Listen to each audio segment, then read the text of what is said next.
When Cabinet approved the CSSG, obviously I knew that I had spoken at various We Charity events. I'd never been paid to do so. I was also aware that my wife had an unpaid role as a We Charity ambassador and ally.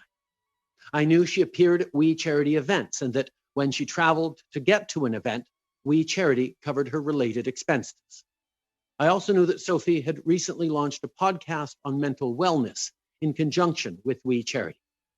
The Ethics Commissioner had approved this role, including We Charity covering her expenses. I also knew that my brother and mother had worked with We Charity as well as with other organizations. However, I did not know how much work either of them had done with We Charity or how much they'd been paid. These were things that I would only learn after the program launched publicly.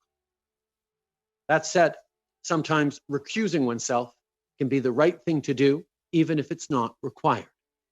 Here, my mother's connection to We Charity and the other connections in my family could lead some people to wonder whether those connections had played some role in the decision to select We Charity.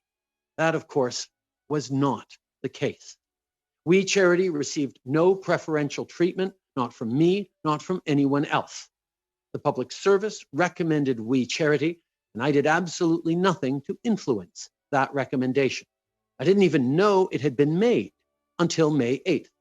And when I learned that We Charity was recommended, I pushed back. I wanted to be satisfied that the proposal that We Charity deliver the CSSG had been properly scrutinized. To conclude, there was never any direction by or attempt to influence from me or my staff that the public service recommend We Charity. Getting young people to serve has been a goal of mine well before I ever got into politics. So I deeply regret how this has unfolded. It's now July 30th. Our government is delivering an up to $9 billion aid package for students. Unfortunately, the grant for volunteer service is unlikely to be part of the package this summer, and that is something that I regret.